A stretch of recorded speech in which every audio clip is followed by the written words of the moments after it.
The blue-tinted deluge hammered against the luxury suite, turning the room into a watery cage where the rest of Seoul ceased to exist. Naira stood steady, her white t-shirt soaked to his second skin, clinging to her as she felt the heat radiating off him. Suk, the man the entire syndicate feared, had his forehead pressed to hers, his powerful, tattooed frame vibrating with a pained, silent surrender. "Tell me to walk away, Naira," he whispered, his voice a rough fracture. "Before I ruin you like I ruin everything else." If you're ready to see if Naira survives the world of the most dangerous man in Korea, hit that subscribe button right now.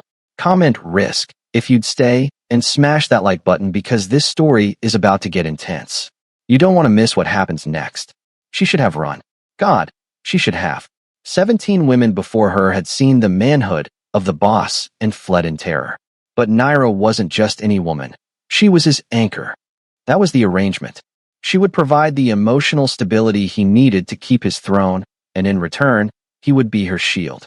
But as the cold, lethal weight of the silver handgun in his waistband pressed against her hip, Naira realized the cleansing water of this shower couldn't wash away the blood already on his hands, or the test he was about to put her through. 3 months before the blue-toned silence of the luxury shower, there was the neon-soaked chaos of a rain-slicked alleyway in Seoul. It wasn't liquid silk back then. It was freezing rain and the sharp, metallic scent of ozone and blood. Naira had been taking a shortcut behind a private lounge, her mind focused on the exhaustion of a double shift, when she stepped directly into the path of a nightmare. A black sedan had pinned a man against the damp brickwork. Surrounding him were shadows and tailored suits, men who moved with a lethal, practiced precision that signaled they weren't mere street thugs.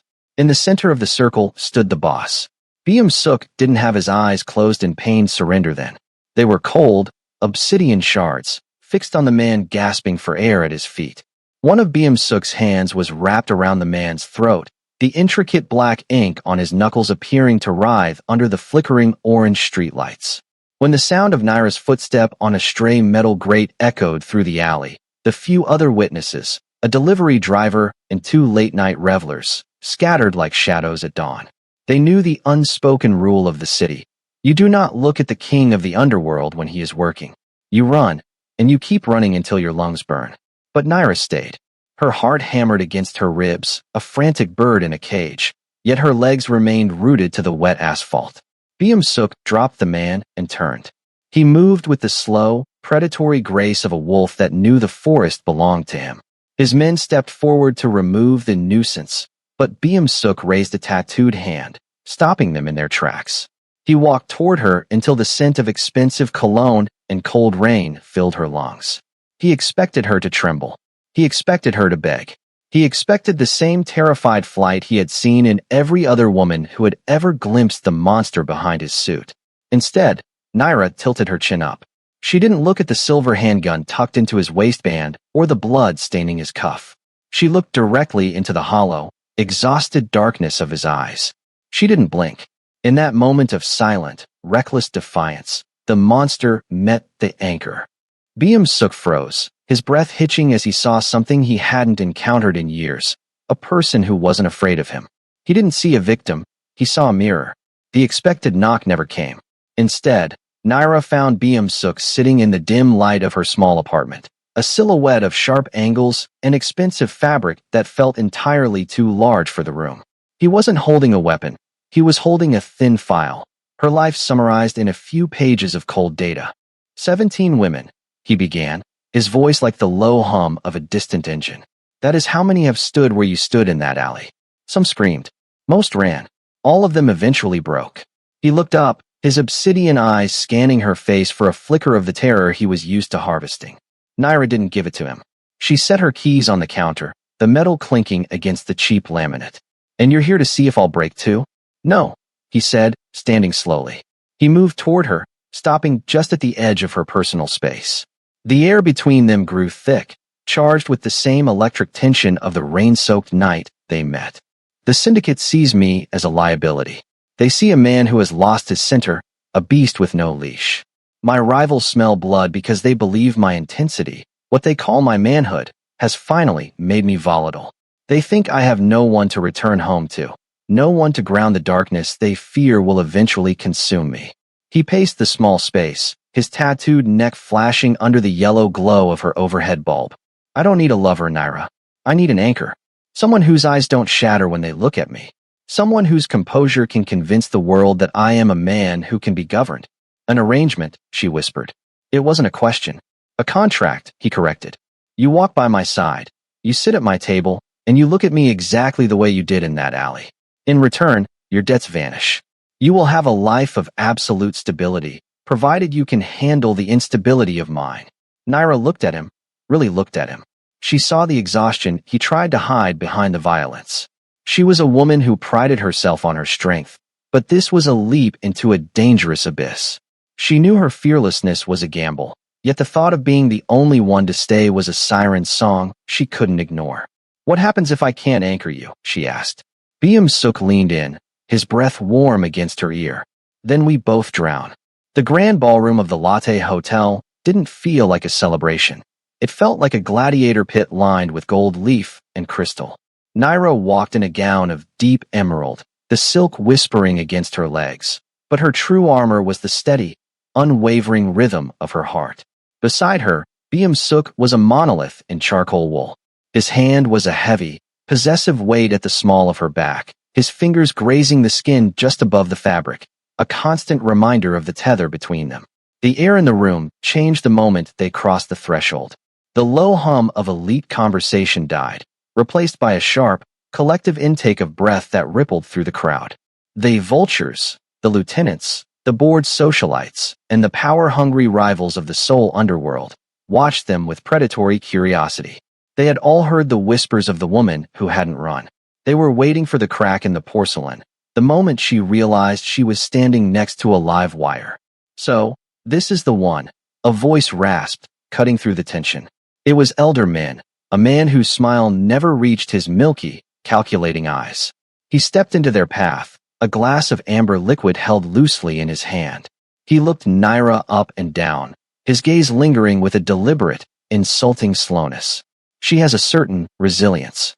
But tell me, girl, do you know what happens to things that refuse to bend? They shatter. Byam Suk has a habit of breaking his toys. Byam Suk's jaw tightened, his frame coiling with a sudden, lethal energy.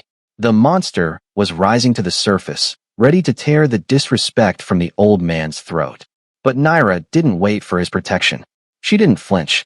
Instead, she took a half step forward, shortening the distance until she was staring directly into Min's face, her eyes wide and unblinking. I've spent my life navigating storms much darker than this room.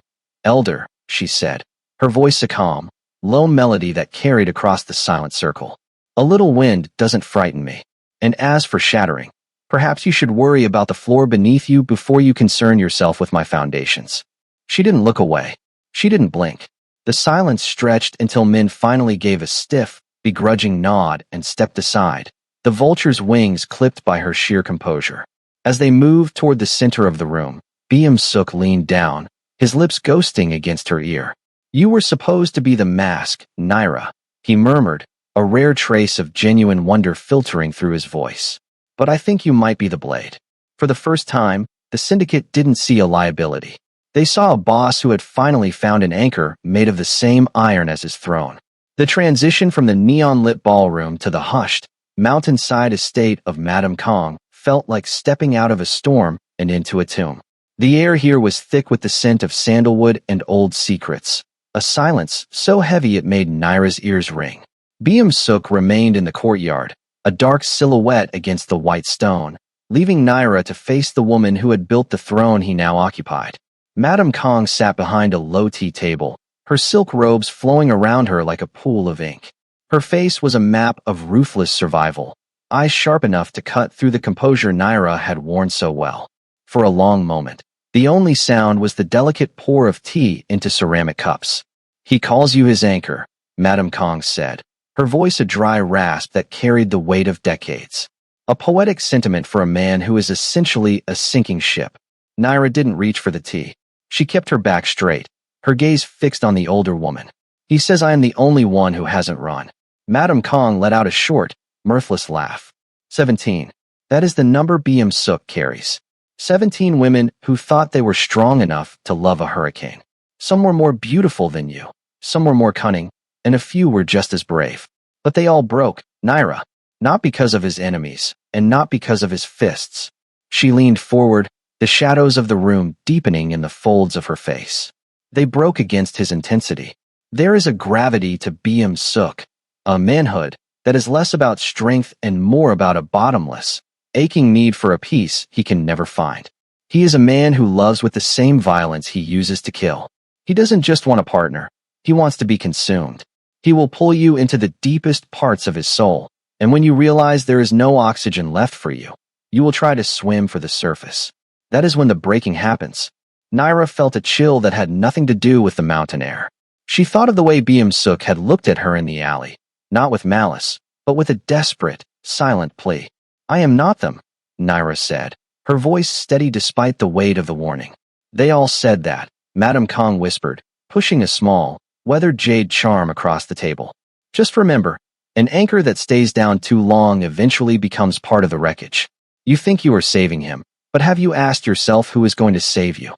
The descent from the mountain was a blur of gray mist and the rhythmic slap of wipers against the windshield.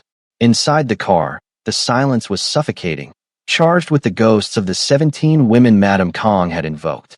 When the engine finally cut out in the driveway of BM Suk's private residence, the rain intensified, drumming a frantic code against the roof. BM Suk didn't move to get out. He sat with his hands gripped white-knuckled on the steering wheel, his head bowed. The neon glow from a distant security light bled a cold, blue tint across his features, highlighting the deep lines of weariness that the syndicate never got to see. She told you I was a monster, he said, his voice barely a tremor, a rough fracture of the man the world feared. She told me you were a hurricane, Naira replied softly, her voice steady in the cramped space. He turned to her then, and for the first time, the obsidian shards in his eyes were replaced by something raw and shattered. He stepped out into the downpour, not caring for the expensive wool of his suit or the biting cold. Naira followed him into the blue-toned dark. The rain lashed at them, soaking her simple white t-shirt until it clung to her skin, but she didn't retreat. He stopped near the edge of the stone terrace, his powerful shoulders slumped as if the very air had turned to lead. I am exhausted, Naira, he whispered, the words nearly lost to the wind. The blood, the loyalty tests, the constant looking over my shoulder. It's a cage. They see the power, but I only feel the weight. Every morning I wake up and wonder if today is the day I finally lose the man to the beast.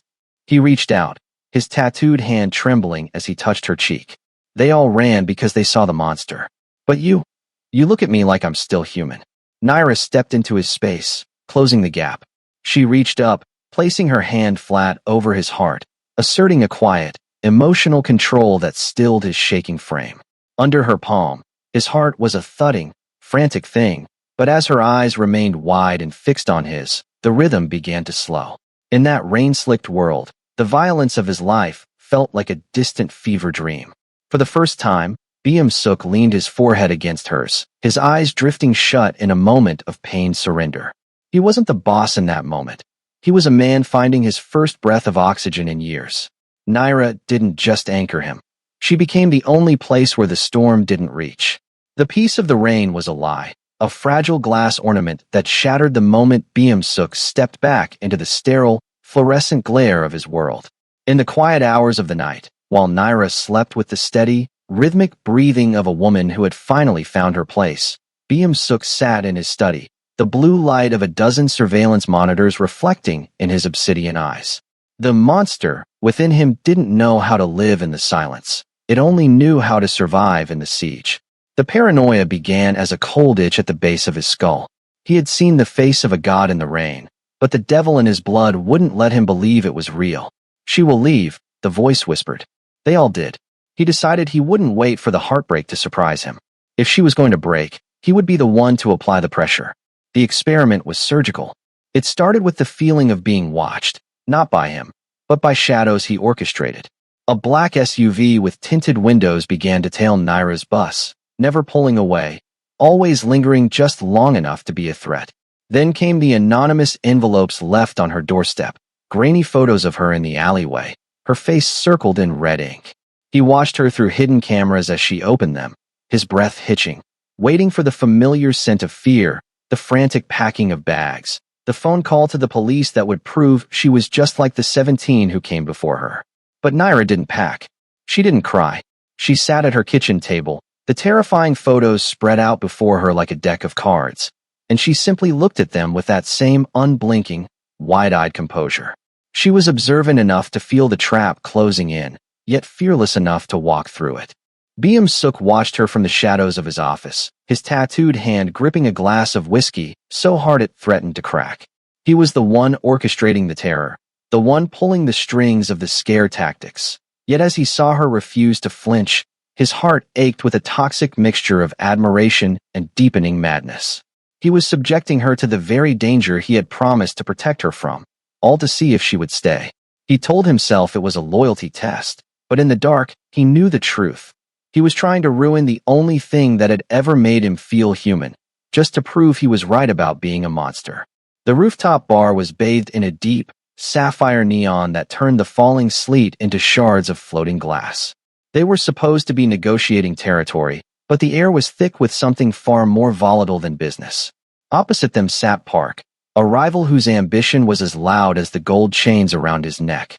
He didn't look at Byum Suk. He looked at Naira, his eyes tracing the line of her throat with a hunger meant to provoke. "You've traded your fangs for a leash, Byum Suk," Park sneered, leaning forward until the scent of bitter tobacco invaded their space. He reached across the table, his fingers grazing Naira's hand with deliberate disrespect. "Tell me, does she know she's just the latest in a long line of ghosts? Or does she think her skin is thick enough to stop the bullets meant for you?" Naira didn't pull her hand away. She met Park's gaze with a terrifying stillness, her eyes wide and unblinking, even as the temperature at the table plummeted. But the Byum Suk who had whispered of exhaustion and peace in the rain was gone.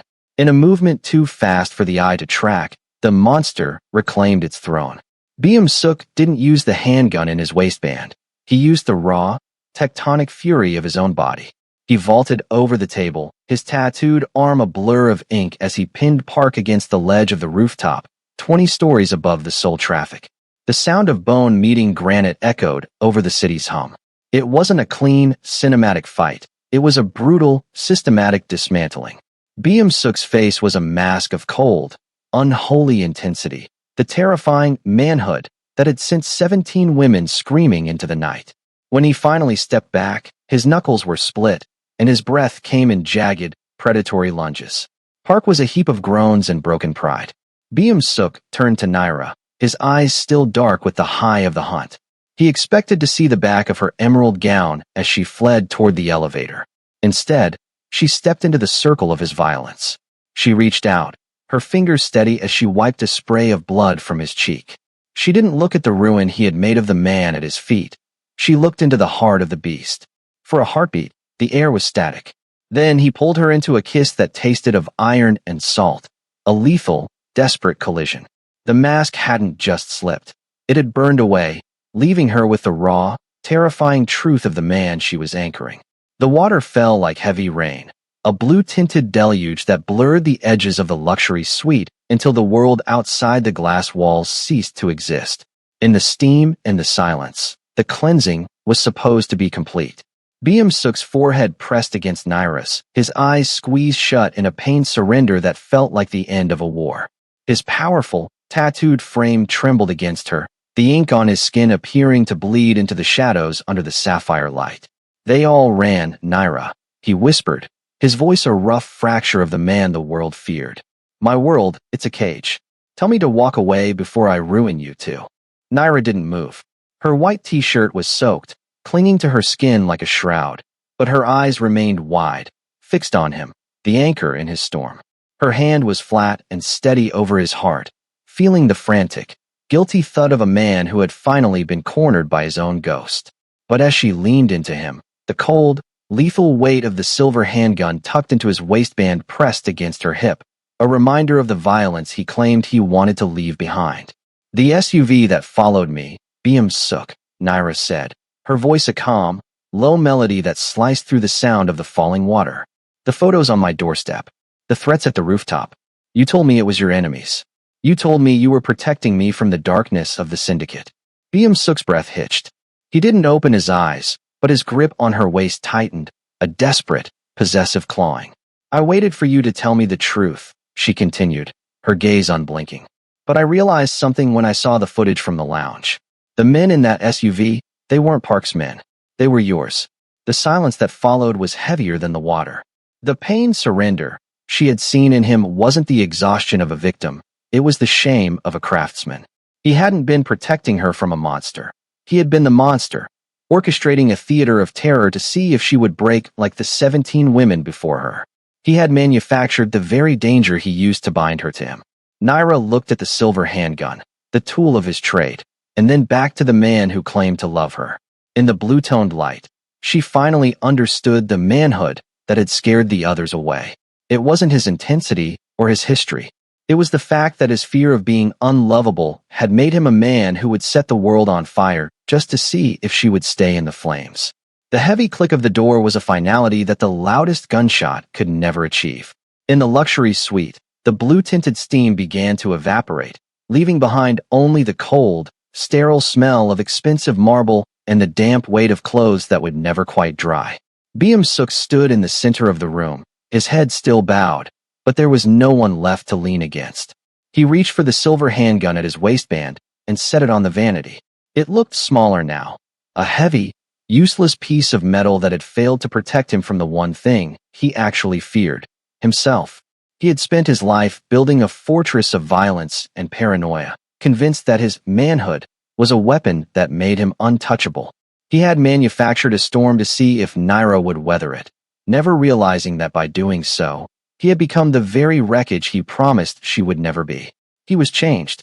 The monster that had fueled his rise in the syndicate felt hollow, drained by the realization that he had finally found a woman who didn't run, only to give her every reason to walk away. Naira hadn't broken against his intensity. She had simply seen through the mask of the boss and found a man too terrified to be loved. She hadn't left because she was afraid of his world. She had left because she was the only one who truly understood it. As the sun began to bleed a pale, watery light over the Seoul skyline, Byum Suk looked at his reflection in the mirror. His skin was still marked by the intricate black ink of his history, but the man beneath the tattoos felt like a ghost. He had achieved the peace he sought. The rivals were subdued, the syndicate was stable, and the silence in his home was absolute.